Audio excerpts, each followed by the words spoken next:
Nongeye kubasuhuza nshuti bakunzi wa Unguka Ubumenyi Post. Uyu munsi tugiye kuganira ku nkuru y'umugabo watekewe umutwe, kandi ibi bintu bikunda kuba ku bantu benshi cyane.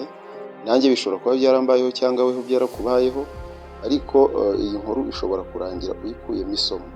Turashimira abantu bakanze subscribe kuri iyi channel yacu, dusaba n'abatarakanda subscribe kugira ngo mukande subscribe kugira ngo inkuru nk'izi ngizi ntizizajye zibacika. Umugabo rero yize isomo rikomeye nyuma yo kubeshywa, bamubeshya yuko ashobora gukira vuba. Ibi bintu bikunda kubaho cyane, abantu bakakubwira bati hari business wakora ugahita ukira vuba, kandi rwose ibintu byo gukira vuba utavunitse utakoze ibintu ni ukubyitondera cyane. Uyu musore witwa Kevin ubundi yari asanzwe aba mu buzima bugoye, yakoraga akazi gato ahembwa amafaranga make, ariko buri munsi agatekereza ati buriya kuki abantu benshi bakira vuba njye nkaba nkiri muri ubu buzima. Uyu muhungu akaba yari uwo mu mujyi wa Kigali. Hari n'abantu bashobora kuba bamuzi, bumva iyi nkuru wenda barasanga bamuzi.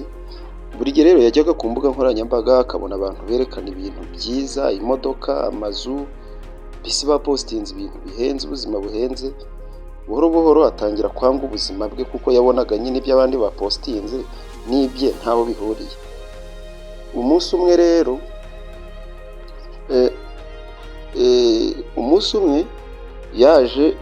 yaje guhura n'abantu, donc ku mbuga nkoranyambaga, uku nguku uba ufite WhatsApp n'iki. Ubwo rero umunsi umwe inshuti ye yamwohereje message, iramubwira iti bro, nabonye business ikomeye, kandi iyi business irunguka cyane, abantu bari gukira, bari kubona amafaranga mu gihe gitoya, none nawe shoramo amafaranga uzabona inyungu byihuse. Kevin yahise ashishikara cyane, nyine avuga ati ibintu inshuti yanjye imbwiye ntabwo nabyanga. We yari mubwiye ati hari company nshya yaje, abantu bari gushoramo amafaranga, kandi noneho ayo mafaranga akunguka vuba. Ubwo Kevin iyo company kubera bari bamubwiye ko bashoramo amafaranga akunguka vuba, nyuma y'iminsi mike ubwo ugahita wunguka amafaranga menshi cyane. Uyu Kevin yabanje gushidikanya, kuko ibintu by'ubutekamutwe rero byumviseho. Ariko iyo nshuti yamweretse ama screenshot y'abantu benshi nyine bagiye bunguka. Noneho ama screenshot y'abantu bati naguze imodoka muri business, nubatse inzu, bamwe bakavuga ko baretse n'akazi kabo kubera iyo business. Rero Kevin atangira kwizera ko ibyo bintu bishoboka. Aravuga ati nanjye igihe cyanjye cyo gutera imbere kirageze, amahirwe yanjye arageze. Kubera ko nta mafaranga menshi yari afite, yatangiye ashoramo udufaranga duke. Nyuma y'iminsi mike yagiye abona bamuhaye akanyungu gakeya kuri ya mafaranga yashoye. Nubwo ngubwo atangira kubyizera, kuko yatunguwe no kubona yungutse koko, umugenzi we ataramubeshye. Nuko amafaranga yari yashoyemo abona ariyongereye. Company rero imwohereza amafaranga kuri mobile money. Ibyishimo biramurenga, ahita abwira inshuti ze ati ubuzima bwanjye bugiye guhinduka. Ahubwo nawe atangira gushishikariza bagenzi be ngo nabo bajoining iyo business. Aho rero ni ikibazo cyatangiriye. Kubera inyungu yabonye bwa mbere, Kevin yahise yemera ko iyo company ari iyo kwizerwa.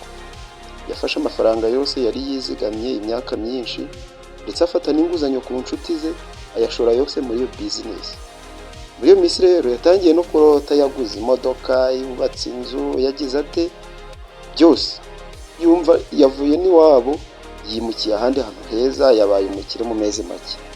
Ariko nyuma y'icyumweru kimwe gusa, igihe yageragezaga gufungura application yabo ngo arebe yuko yaba yoherejwe amafaranga, yasanze application ya company yifunze. Ayifunguye biranga. Agerageza guhamagara nomero zamuhaga amakuru zose, asanga telefone zakuweho. WhatsApp group babagamo bahanahana amakuru zamaze gufungwa, donc zamaze gusibwa. Page za company zabo ku ma Facebook zaburiwe irengero. Kevin umutima utangira guhagarara, urumva yari yafashe inguzanyo mu nshuti ze ngo ashore kugira ngo abone menshi, none n'ayandi yari yungutse yose yasubijemo. Umutima urahagarara, agira ubwoba, abanza gutekereza ko ari ikibazo hari cya internet. Ariko nyuma y'amasaha make nibwo yatangiye kumva inkuru mbi ku ma WhatsApp bati kampani iyi niyi yafunzwe yari y'abatekamutwe, bari babanje guha abantu inyungu ntoya kugira ngo barusheho kubizera nyine bizere sisiteme yabo. Umugabo umusore atangira kugira ubwoba, nuko kubera yuko urumva bari bamaze kubona amafaranga y'abantu bahita babivamo. Keva yahise ajya kubaza mu buyobozi, agezeyo bamubwiye amagambo yahise amuca intege ndetse n'ibyo yagiye abwira inshuti ze, bituma bamwe nabo babona yuko bya bintu biba bitoroshye. Abayobozi bambwiye ko iyo kampani itanditse, iyo kampani ko ari y'abatekamutwe kandi batazi n'ahantu ikorera n'ibinabaho. Isi yahise imwikaragiraho, amafaranga yose yari yararuhiye imyaka myinshi yaragiye mu kanya gato, itashi yihebye. Urumva ntabwo yarakibasha no kureba abantu mu maso kubera ipfunwe. Mu minsi yakurikiye inshuti zizatangiye kumwishyuza ya mafaranga, stress iba nyinshi, ashaka gutoroka, ashaka ibibazo bimana byinshi, ndetse rimwe na rimwe akabura ibitotsi.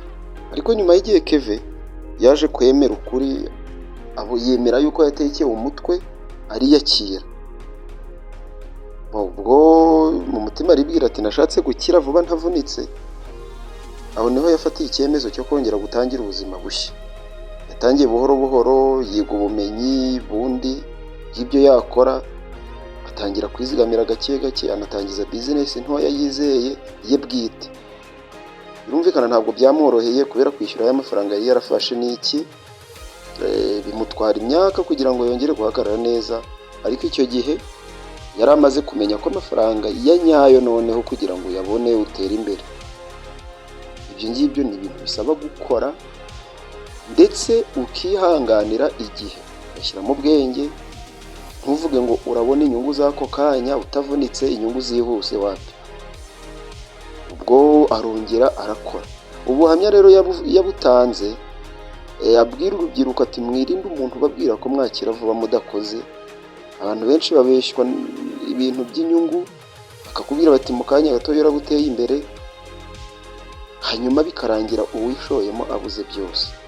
Abantu rero, abantu benshi cyane cyane urubyiruko, dukunze kumva twakira vuba mu nzira za bugufi. Niyo mpamvu abatekamutwe benshi babasha no kutubeshya byoroshye bikoroha. Iyo umuntu akubwiye ati shora amafaranga yawe ubone menshi ako kanya, ntukoze cyane ngo uvunike, ngo uzakira mu minsi mike. Ibintu ugomba kubyitondera, kuko akenshi ibi bintu iyo ubona umuntu yarakize, ni ibintu aba yarakoreye akabikorera igihe kirekire, ntabwo ari ibintu biza mu mwanya mutoya. Bya bindi byo kwizera ngo amahirwe abaho, ngo uzagwa ku mafaranga, ngo uzabona ibintu byinshi utavunitse, ibyo ntibibaho. Niba binabaho ni 1/100. Ni nka wa wundi ukina umukino w'amahirwe, mu bantu 1000 bakinnye hakabonekamo umuntu umwe, wakwizera ute ko ari wowe? Rero amafaranga utavunikiye akenshi nyuma yayo nta n'icyo ashobora kukumarira, abenshi banayapfusha ubusa. Ubukire bwa nyabwo busaba igihe, ikinyabupfura, kwihangana no gukora buri munsi. Nubwo bigoye, nta nzira y'ubusamo ibaho mu buzima. Kanda subscribe kugira ngo dukomeze mu biganiro bitaha. God bless.